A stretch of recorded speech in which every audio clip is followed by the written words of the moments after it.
Capítulo 25. Além disso, Abraão tomou novamente uma esposa, e o nome dela era Quetura. Com o correr do tempo, deu-lhe à luz Zinrã, e Joquissã, e Medã, e Midian, e Isbaque, e Suá. E Joquissã tornou-se pai de Sabá e Dedã. E os filhos de Dedã tornaram-se Assurins, e Letuzins, e Leumins. E os filhos de Midian foram Efá, e Efer, e Anoque, e Abida, e Elda. Todos estes foram os filhos de Quetura.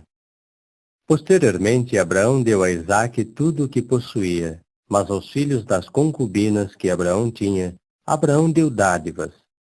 Então os enviou para longe de Isaque seu filho, enquanto ainda vivia, para o leste, para a terra do Oriente. E estes são os dias dos anos de vida de Abraão, que ele viveu, 175 anos. Abraão expirou então e morreu numa boa velhice, idoso e satisfeito, e foi ajuntado ao seu povo. De modo que Isaque e Ismael, seus filhos, o enterraram na caverna de Maquipela, no campo de Efron, filho de Zoar, o hitita, que está defronte de Manre, o campo que Abraão tinha comprado dos filhos de Hete. Ali foi enterrado Abraão e também Sara, sua esposa. E aconteceu após a morte de Abraão, que Deus continuava a abençoar Isaque, seu filho, e Isaque morava perto de Beer-Lahai-Roi. E esta é a história de Ismael, filho de Abraão, a quem Agar, a egípcia, serva de Sara, deu à luz a Abraão. Ora, estes são os nomes dos filhos de Ismael, pelos seus nomes, segundo as suas linhagens. O primogênito de Ismael, Nebaiote, e Quedar, e Adibiel, e Mibzão, e Misma, e Dumá, e Massa, Haddad, e Tema, e Getur, Nafis, e Quedemá. Estes são os filhos de Ismael, e estes são os seus nomes pelos seus pátios e pelos seus acampamentos murados, 12 maiorais segundo os seus clãs. E estes são os anos de vida de Ismael, 137 anos. Então expirou e morreu, e foi ajuntado ao seu povo. E passaram a residir desde Avilá, perto de Sur, que está defronte do Egito, até a Assíria. Estabeleceu-se na frente de todos os seus irmãos. E esta é a história de Isaque, filho de Abraão. Abraão tornou-se pai de Isaque.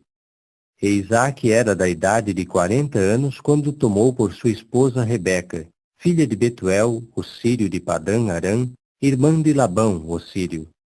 E Isaque suplicava a Jeová especialmente por sua esposa, porque ela era estéril.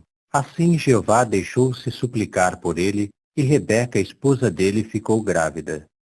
E os filhos dentro dela começaram a lutar entre si, de modo que ela disse: Se é assim, por que é que estou viva? Com isso ela foi consultar Jeová. E Jeová passou a dizer-lhe: Há 2 nações no teu ventre, e 2 grupos nacionais serão separados das tuas entranhas. E um grupo nacional será mais forte do que o outro grupo nacional, e o mais velho servirá ao mais jovem.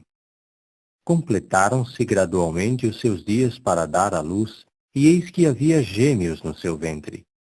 Então saiu o primeiro, todo vermelho como um manto oficial de pelo, de modo que o chamaram pelo nome de Esaú.